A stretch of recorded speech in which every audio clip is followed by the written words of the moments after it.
आज आप सभी श्रवण करेंगे जाया एकादशी की व्रत कथा।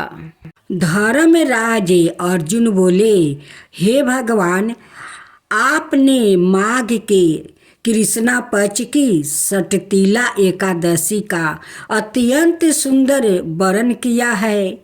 आप सेव दज और अंग दज और उद बीज और जारा यूजे चारों प्रकार के जीवों के उत्पन्न, पालन और नाश करने वाले हैं।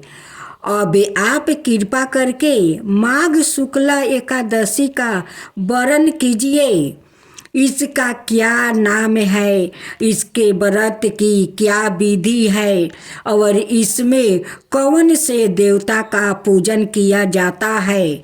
श्री कृष्णा जी कहने लगा, हे राजन, इस एकादशी का नाम जाया एकादशी है।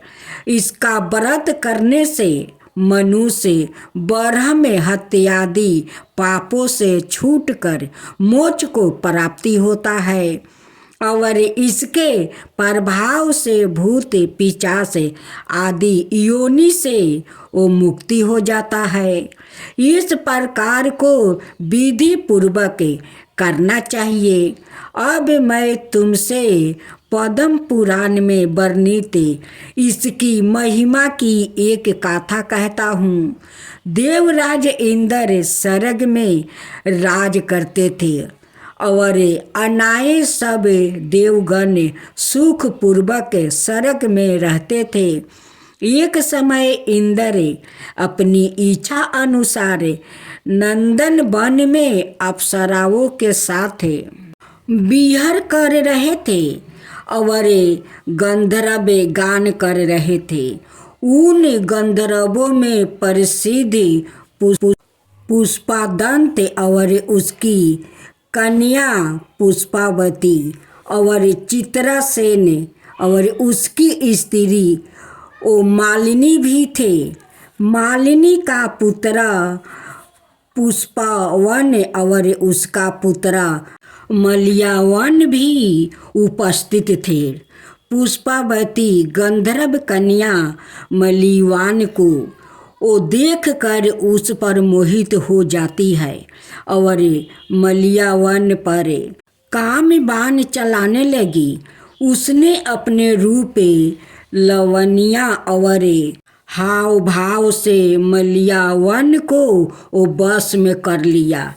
हे राजन, पुष्पावती भी अत्यंत सुंदर थी। अब वो इंद्र को प्रसन्न करने के लिए वो गान करने लगी, परंतु परस्पर मोहित हो जाने के कारण उनका चित्त भ्रमित हो गया था। इनके ठीक प्रकार ना गाने और ताल सवार ठीक ना होने से इंद्र इनके प्रेम को वो समझ गया और उन्होंने इनसे अपना अपमान समझकर उनको श्राप दे दिया। इंद्र ने कहा कि मूर्खों, तुमने मेरी आज्ञा का उल्लंघन किया है, इसलिए तुम्हें धिक्कारा है। अब तुम दोनों स्त्री पुरुष के रूप में मृत्युक लोक में जाकर पिशाच रूप धारण करो और अपने किए का फल भोगो। इंद्र का ऐसा श्राप सुनकर वो अत्यंत दुखी हुआ और हिमालय पर्वत पर दुख पूर्वक अपना जीवन व्यतीत करने लगा। उन्हें गंध रस और स्पर्श आदि का कुछ भी ज्ञान नहीं था। वहाँ उनको महान दुख मिल रहा था। उन्हें एक क्षण के लिए भी नींद नहीं आती थी। हिमालय पर्वत पर अत्यंत शीत के कारण उनके रोमच खड़े रहते और दांत शीत के मारे बजते रहते।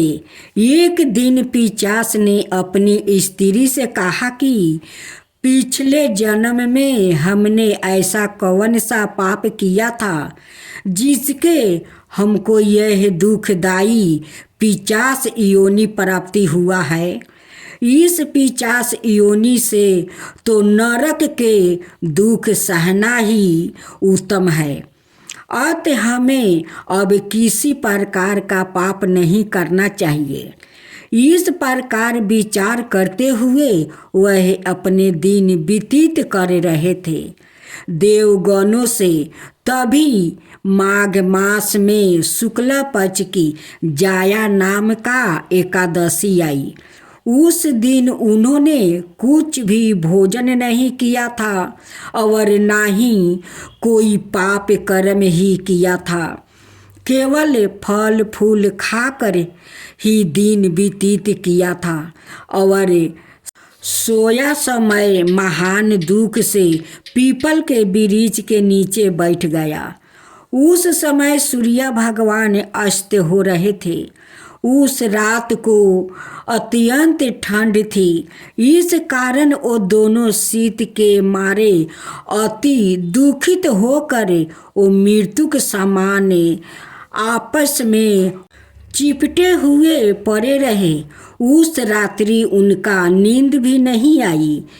हे राजन, जाया एकादशी के उपवास और रात्रि के जागरण से दूसरे दिन परिभात होते ही उनकी पिशाच योनि छूट गई।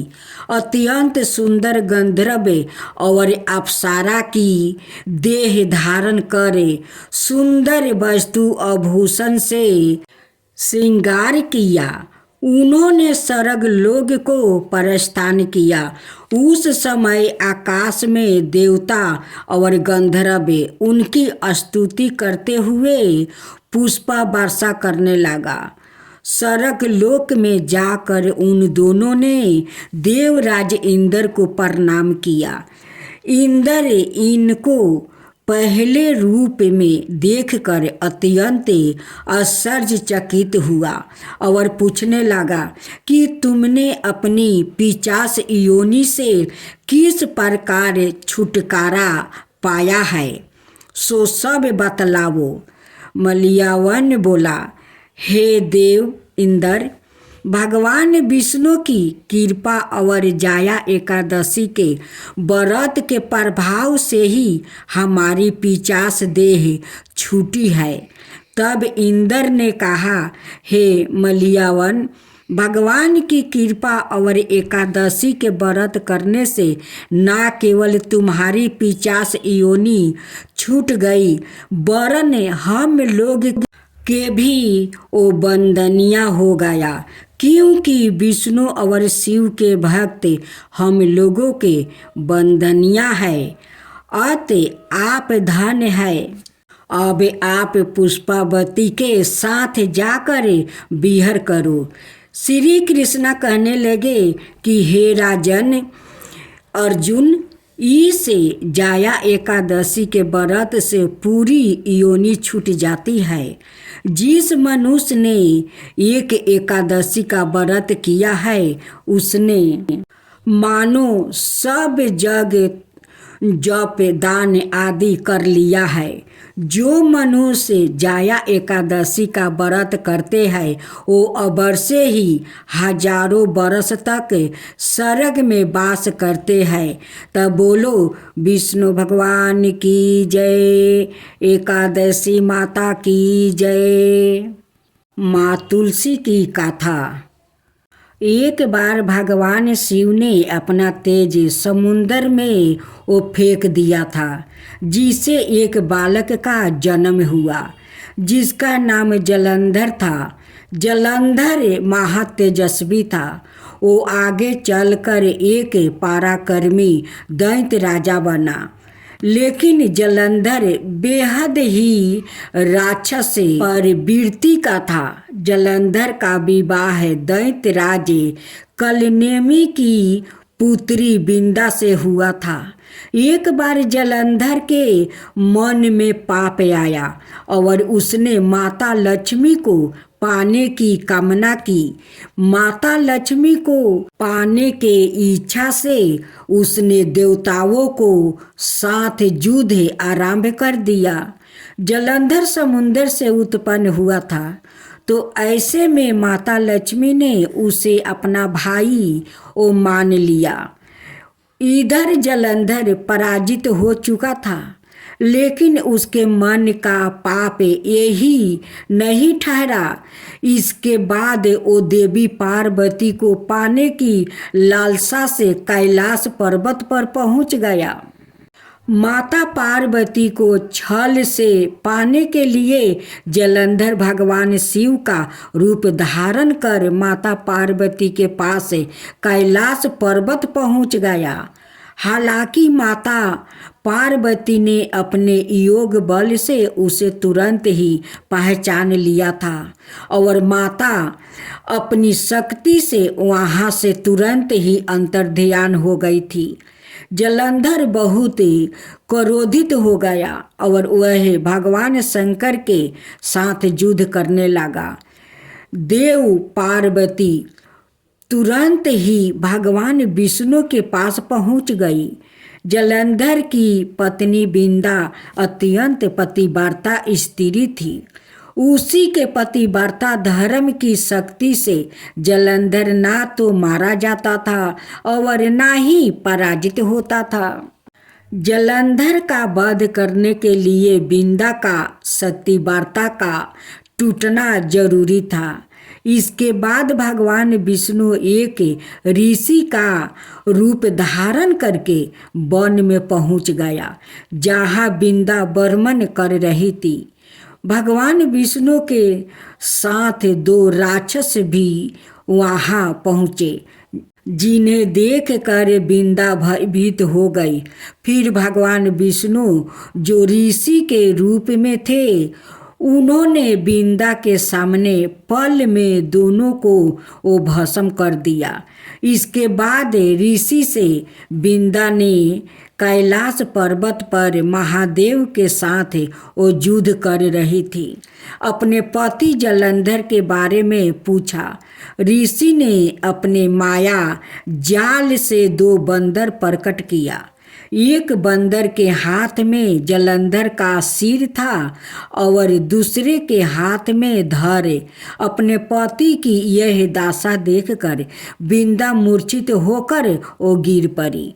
जब बिंदा को होश आया तो उसने अपने पति को जीवित करने की मिनती की। इसके बाद भगवान ने अपनी माया से जलंधर का सिर धड़ से जोड़ दिया, लेकिन खुद भी वह इस शरीर में प्रवेश कर गया। भगवान विष्णु के इस माया जाल के बारे में बिंदा नहीं जानती थी कि उसके पति के शरीर में कोई और प्रवेश कर गया है। जलंधर बने भगवान के साथ बिंदा पतिव्रता का व्यवहार करने लगी, जिससे उसका सतीत्व भंग हो गया।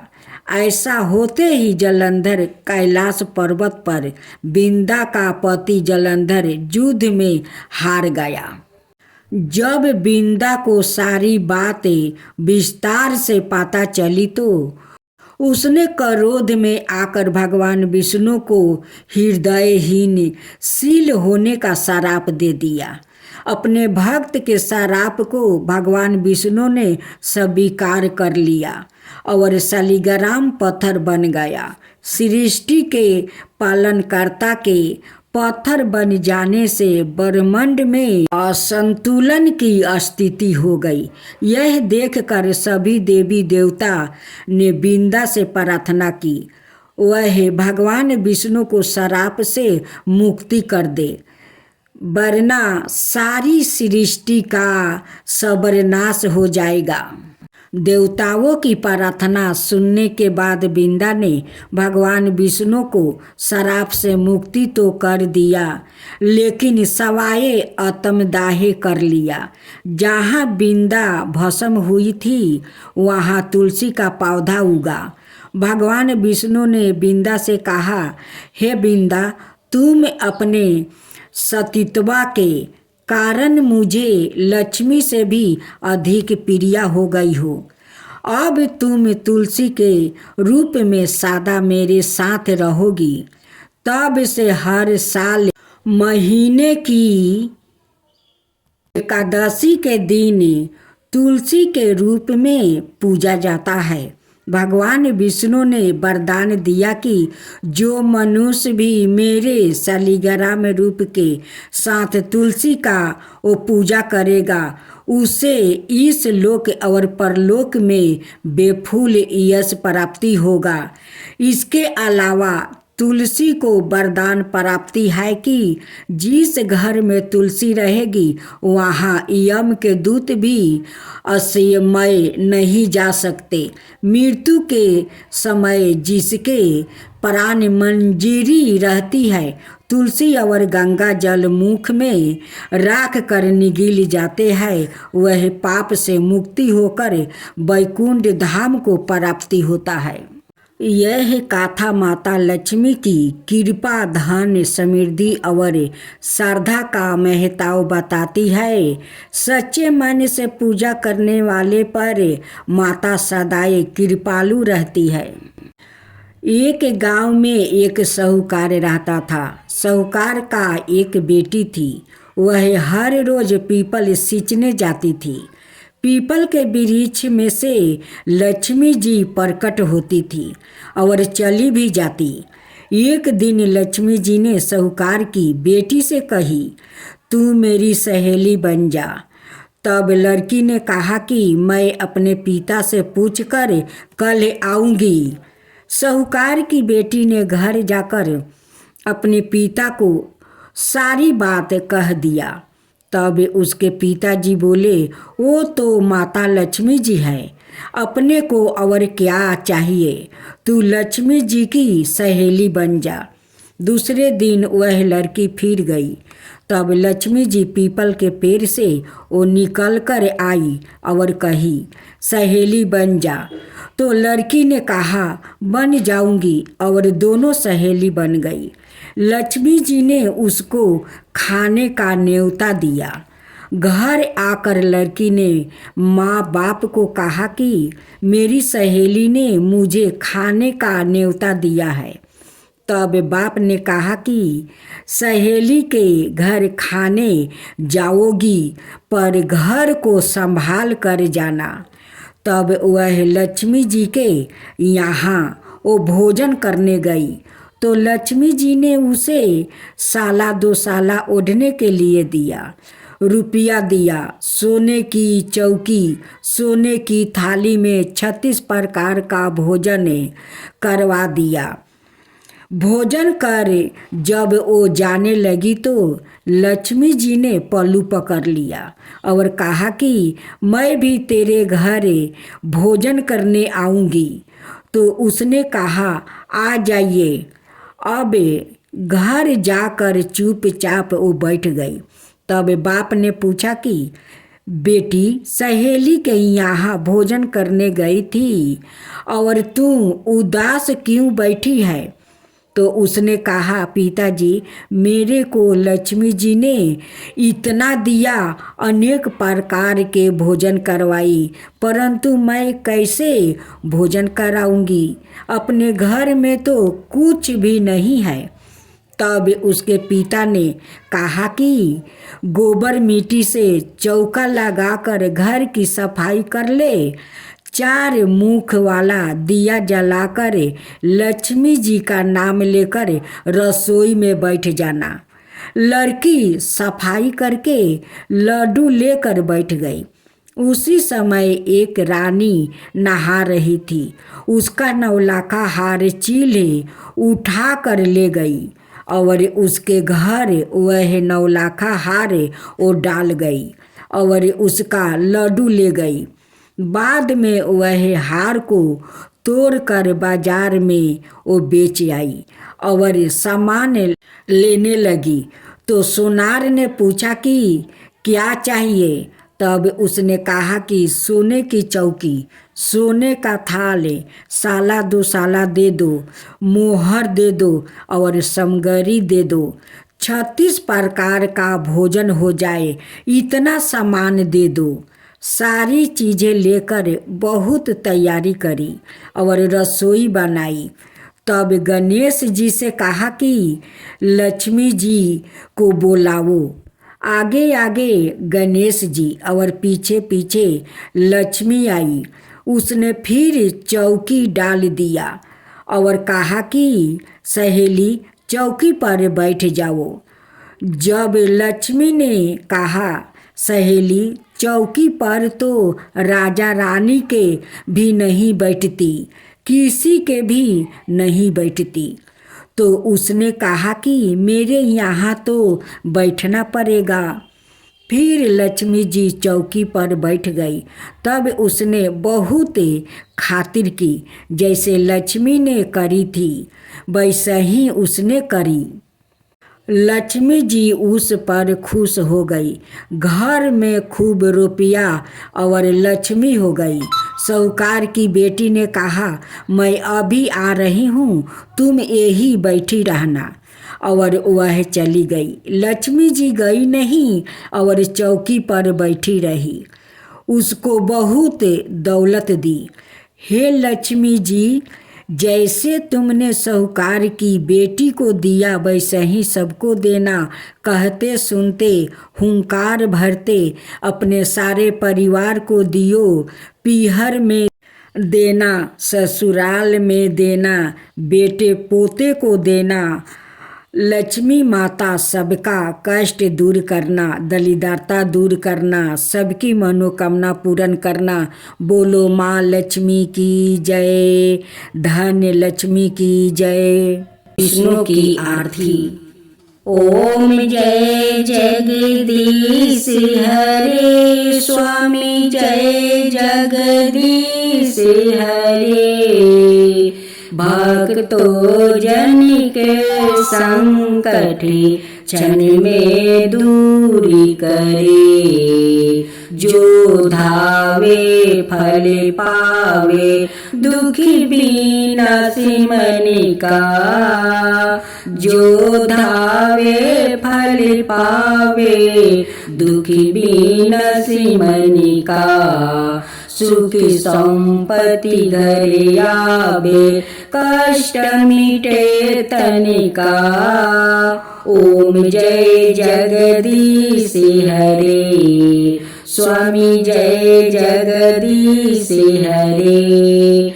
माता पिता तुम मेरे, शरण कहूँ किसी की। माता पिता तुम मेरे, शरण कहूँ किसी की।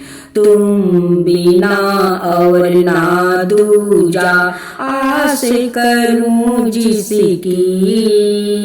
ओम जय जगदीश हरे, स्वामी जय जगदीश हरे। तुम पुराण परमात्मा, तुम्हें अंतर्यामी। तुम पुराण परमात्मा, तुम्हें अंतर्यामी। बर्मा परमेश्वर, तुम सबके स्वामी। ओम जय जगदीश हरे, ओम जय जगदीश हरे। तुम करुणा के सागर, तुम पालन करता। तुम करुणा के सागर, तुम पालन करता। मैं मूर्ख खल कमी, कृपा करो भक्तो। मैं मूर्ख खल कमी, कृपा करो भक्तो। ओम जय जगदीश हरे, स्वामी जय जगदीश हरे। तुम्ही हो एक अगोचरी सबके प्राणपति, तुम्ही हो एक अगोचरी सबके प्राणपति। किसी विधि मिलु दयामा तुमको मैं कुमति। ओम जय जगदीश हरे, स्वामी जय जगदीश हरे। दीन बंधु दुखी हरिता, दीन बंधु दुखी हरिता, तुम्हें ठाकुर मेरे। अपने हाथ बढ़ाओ द्वारे पार तेरे, अपना हाथ उठाओ द्वार पार तेरे। ओम जय जगदीश हरे, स्वामी जय जगदीश हरे। विषय विकार मिटाओ पाप हरो देवा, विषय विकार मिटाओ पाप हरो देवा। श्रद्धा भक्ति बढ़ाओ संतन की सेवा। ओम जय जगदीश हरे, स्वामी जय जगदीश हरे। तन मन धन और संपत्ति सब कुछ है तेरा, तन मन धन और संपत्ति सब कुछ है तेरा। तेरा तुझको अर्पण किया लोग मेरा, तेरा तुझको अर्पण किया लोग मेरा। ओम जय जगदीश हरे, स्वामी जय जगदीश हरे। जगदीश्वर जी की आरती जो कोई नर गावे, जगदीश्वर जी की आरती जो कोई नर गावे। कहत शिवानंद स्वामी मन बछिति फल पावे। ओम जय जगदीश हरे, स्वामी जय जगदीश हरे।